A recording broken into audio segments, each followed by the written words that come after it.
इस घोषणा को पूरा करने में, इस संकल्प को पूरा करने में 21 वर्ष का समय लग गया। आखिर क्यों?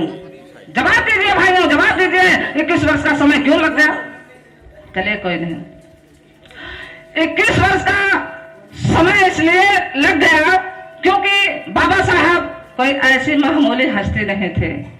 बाबा साहब इस भारत के इतिहास के जड़ को खंगाला, इस भारत के इतिहास के जड़ को खंगाले, और इसके जड़ को खंगालने में बाबा साहब को 21 वर्ष का समय लग गया। जो इस भारत में धर्म ग्रंथ चल रहे थे, इन सभी धर्म ग्रंथों को बाबा साहब ने पढ़ा। जो हमारे समाज के ऊपर जुर्म अत्याचार हो रहा था, इन सबको बाबा साहब ने जाना। जो हम सभी लोगों के ऊपर जुर्म अत्याचार हो रहा था, इन सबके तहत बाबा साहब ने पहुंचा। अंत में बाबा साहब को मिलता है कि भारत तो बुद्धा की धरती है। अंत में बाबा साहब को मिलता है कि भारत तो अशोका का भारत है। अंत में बाबा साहब को मिलता है कि भारत तो दशरथ मौर्य का भारत है।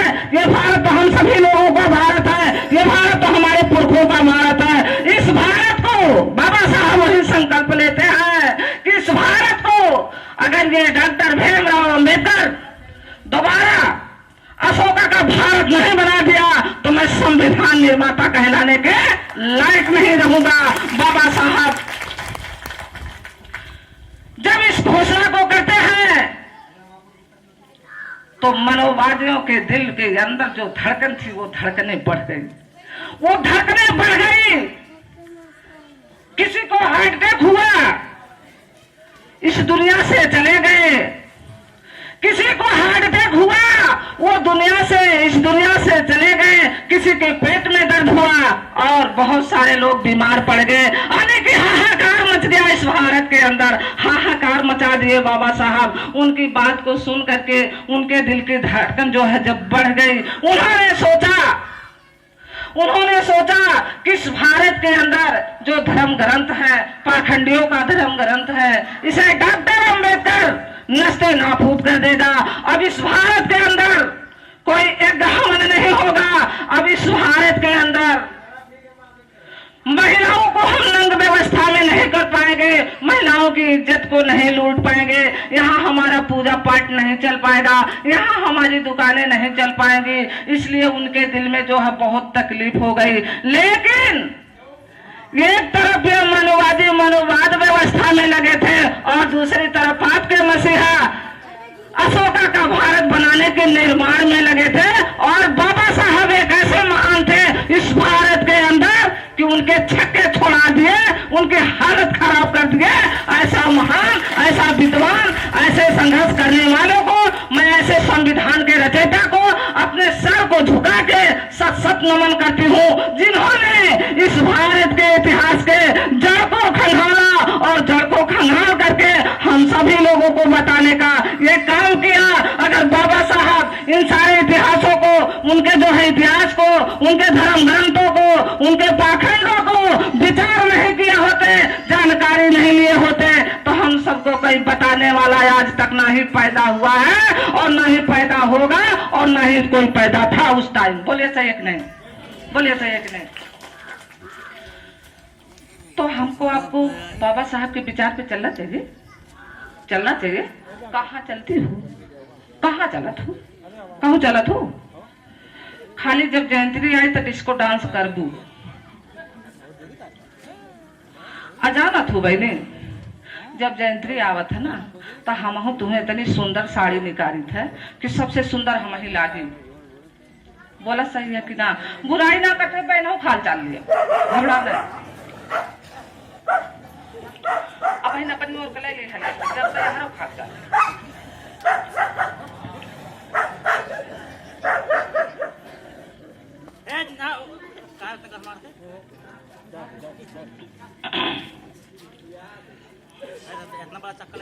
इसलिए बहनों हम कोई नई बात आपको बताने नहीं आए हैं।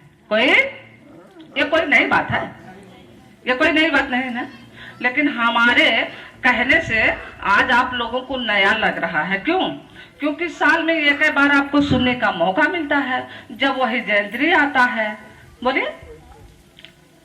लोग आते हैं, बढ़िया बढ़िया बात बताते हैं, चले जाते हैं। रात भर आप डिस्को डांस करत थी और डिस्को डांस करके बनी सवेर में थकी रहा थू, तो जवन सुने हो भी नहीं भुला जात हूँ। बोला सही है कि ना। और जब भुलाबो तो वही भुलाने 1 साल पूरा बीत गई, बीच में न चर्चा हो ही बनी और न तोहरे याद आई। बोला सही है कि ना। तो याद हमें कब कब करे चाहिए, याद हमें कब कब करे चाहिए। बोला पीछे तक आवाज जा दो कि ना। हमेशा करे चाहिए, हमारे ना याद रहा, हमेशा याद करते हैं बहन। अरे हमको आपको याद तब तब करना चाहिए जब हमारे शरीर पे सुंदर कपड़ा आए, जब हम कपड़े को पहनते हैं तो किसको याद करना चाहिए? माता रमाबाई को।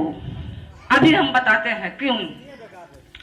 जब हमारे होठों तक पानी सुंदर साफ जाता है तो हमको याद करना चाहिए बाबा साहब को। जब हमको आपको पढ़ने लिखने का मौका मिलता है और हम आप शिक्षित होते हैं, आज हमारे समाज के बच्चे कितना मेंटेन से स्कूल में जाते हैं शिक्षा ग्रहण करने के लिए। आप लोग ये सोच क्यों नहीं पाती हो कि जब आपके मसीहा छोटे से बच्चे थे, इतिहास पढ़ती हो, इतिहास पढ़ती हो, बुद्धा को पढ़ती हो, बाबा साहब को पढ़ती हो, अशोका को पढ़ती हो? नहीं पढ़ती हो, टाइम नहीं आपके पास, बिल्कुल नहीं टाइम है।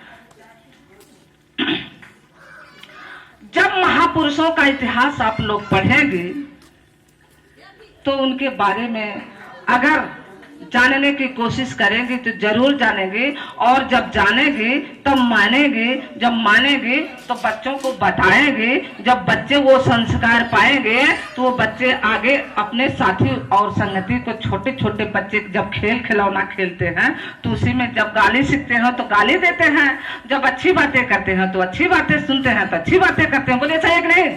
थोड़ा बोला करो, क्यों? धूप लग रही है, धूप लग रही है, भूख लग गई है, प्यासी हो, तब क्यों नहीं बोलती हो? हाँ, जब प्यासी हो बोली पानी हमरे लगे बा, बोली तुरंत। बाबा साहब जब लंदन में पढ़ाई कर रहे थे, इस बात को आप गौर से सुनिएगा, ये महिलाओं की तरफ अभी हमारी लहर है, उधर अभी लहर जाएगी तो ठीक ठाक कर देंगे।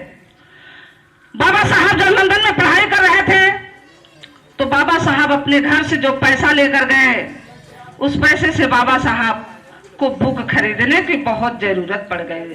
बुक खरीदने को जब बाबा साहब को बहुत जरूरत पड़ गई, बाबा साहब खाने पीने वाले पैसे से वहां बुक खरीद लेते हैं और बुक को खरीद करके बाबा साहब पढ़ाई करते हैं। उसके बाद जब उनका पैसा खत्म हो जाता है तो बाबा साहब लंदन के अंदर कई कई दिन तक भूखे रह जाते हैं। कई कई दिन तक बाबा साहब वहां भूखे रहते हैं। कुछ टाइम ऐसा आया कि बाबा साहब से भूख नहीं सहा गया। बाबा साहब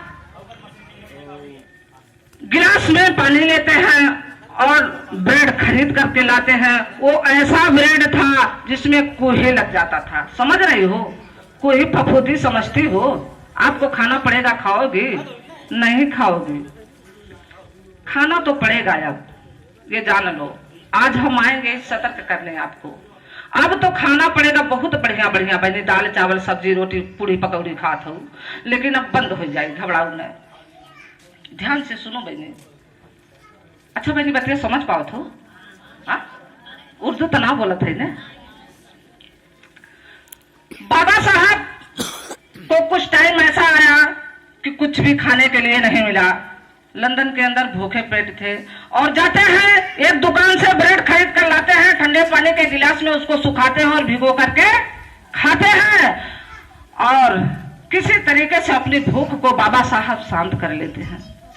किसी तरीके से अपनी भूख को शांत कर लेते हैं। कुछ टाइम ऐसा आया कि वो सूखा ब्रेड भी नहीं मिल पाया और बाबा साहब कई दिन तक लगातार भूखे पेट लंदन के अंदर पढ़ाई कर रहे थे और बाबा साहब को जब भूख नहीं सहा गया, मुसीबत से वहां जूझ रहे थे, तब माता रमाबाई के नाम से बाबा साहब एक पत्र लिखते हैं। माता रमाबाई के नाम से बाबा साहब एक पत्र लिखते हैं और उस पत्र में कहते हैं कि रमा मैं लंदन के अंदर कई कई दिनों से भूखा पेट हूं और मैं मुसीबत से जूझ रहा हूं, मुझसे भूख सहा नहीं जा रहा है रमा।